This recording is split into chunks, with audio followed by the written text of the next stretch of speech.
Coming in at number 46 on the Locked On Senators NHL Draft rankings, we're going back to Kitchener. It's Hunter Brzustewicz, who's a defenseman who was committed to the University of Michigan, but last minute said, no, I want to play in the OHL. This Kitchener Rangers team, they're going to be stacked. Unfortunately, it didn't work out that way. No, it didn't. I mean, that was his choice to go to Kitchener Rangers instead of Michigan, which is a very, very interesting choice. I don't know why he made that decision, Ross, because like I would say 99% of all players that come from the US NTDP go to college, right? Like that is very standard. Especially as a Michigan kid. He grew up there. You got to think that was his dream, was to play there. Yeah, maybe he just thought he was going to get stuck behind other players. Like when he was at the program, he was behind Lane Hudson, and I'm blanking on another one of the players, but he was behind a couple guys. Seamus Casey, I think you're going to get there. Yeah, well, and Seamus Casey, I believe, ended up going to Michigan. Michigan was stacked. There's no question about it. He probably wouldn't have played much at Michigan last year, but now with Luke Hughes graduated and a few of the other guys on the back end, you're kind of wondering, hey, would that have been a good decision? Instead, he goes to Kitchener and has a really successful offensive season. Brzustewicz had 68 games played, only 6 goals, but 51 assists, so almost a point per game, 57 points, and only 12 penalty minutes. The rankings are pretty consistent. Scott Wheeler has him at 40. I'm personally shocked that Scott Wheeler is the highest on an undersized puck-moving defenseman. Then we have a pretty big gap. 52 is Elite Prospects and Bob McKenzie, 54 Chris Peters, 58 Corey Pronman, and 61 Craig Button. I will go out on a very strong limb and say that he's going to be a late second-round pick in this draft. He stands 6 feet tall. He's 190 pounds. He's a defenseman where I think you can see the upside. He's a right shot as well. He's also one of the oldest players in this draft class, though, a November birthday. Does that impact your thoughts of him at all? I mean, a little bit, and maybe that's another reason why he decided to decommit from Michigan, being like, I'm already an older kid. I can't be playing behind other guys. I need to go somewhere where I'm going to get a chance to shine, and he definitely got that in Kitchener. Ross, you mentioned he's a defenseman, but I would classify him as an offenseman.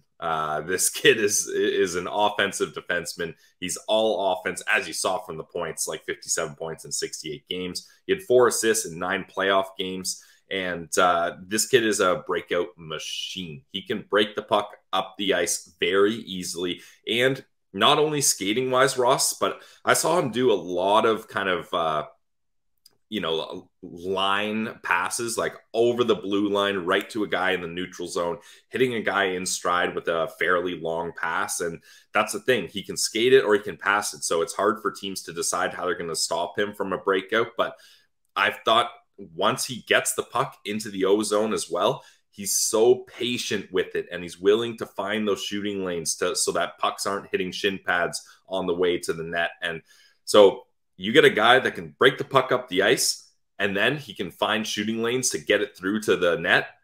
That's a recipe for success for an offensive defenseman. It is. To me, it's just what's his B game? Does he have one?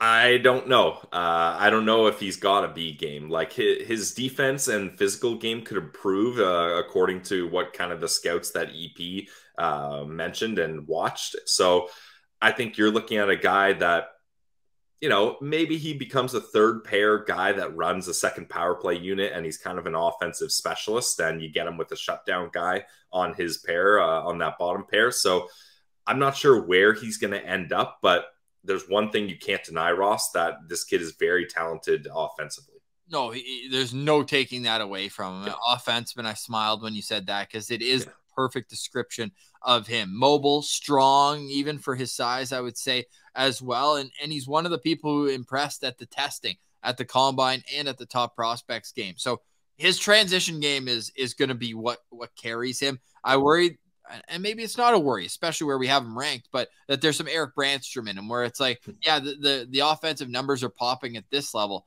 but are they going to at the next level? Or is he going to be kind of trying to figure out what his role is at the NHL level? Because if he was worried, and I'm not saying he was, but if he was worried about playing behind top players at Michigan, He's going to be playing behind some pretty good players wherever he goes in the NHL. He's not just going to be gifted opportunities to play on power plays and that. It's going to have to be through what he does at 5-on-5. And the offense is never going to be a question. It's just, will it be enough at the next level? I have a couple doubts on that, but I also could see a world where this is a home run pick similar to Lane Hudson.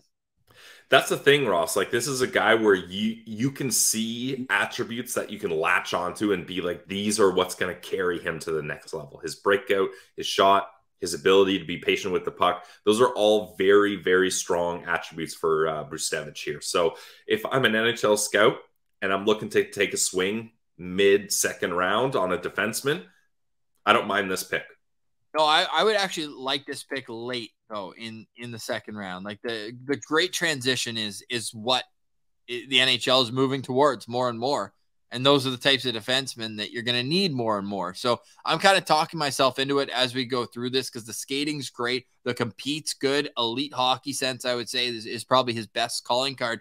Now, for a guy who's great in transition, Corey Pronman mentions that the puck skills might not be there with it on his stick. From the highlights I saw, and again, they're highlights, so it's when they're showing him at his best. He looked pretty smooth to me, but that might be something he needs to work on to get to the next level. But he'll be back in Kitchener next year. They should, keyword should, have a really good team, and if they do, he's going to be an enormous part of what they do.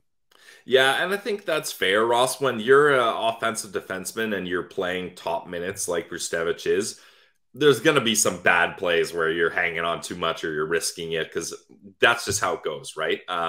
So I think with Brzustewicz, with more time, he's going to improve on that. Let me pose this question to you, Ross. Would you rather, let's say mid-second round, you're looking for a defenseman. Would you rather go with a guy like Brzustewicz who has that offensive capabilities, but there's some things that make you a little concerned? Or would you rather go with a guy like Theo Lindstein where there's not much offensive upside. He's more well-rounded. I would go with Theo Lindstein over him. Okay, interesting. See, I would go with Brzustewicz because with Lindstein, there wasn't any eye-popping attributes. Whereas Brzustewicz, I've got something I can hold on to and hope that carries him. I have Brzustewicz right under Caden Price in my overall rankings. Yeah, right under them. And just because I think Caden Price, if he develops, he'll be a two-way, minute-munching defenseman who can complement a really, really offensive player. Hey, good pair potentially down the road, Caden Price and Hunter Brzustewicz. There we go. I do think that there's just a little bit more certainty with the upside, and that's why I lean that way. But there's a lot to like about Hunter, and I think next year you're going to see an enormous offensive season from him in the OHL, but I want to see him round out the rest of his game, both like when you're in each zone, offense and defense, because he's elite in transition, a breakout machine. And if your team just took him, there's a lot to look forward to. For more, if you want to look forward to other picks that your team's made, in all likelihood, we have those on our YouTube channel where all of our draft profiles will live forever.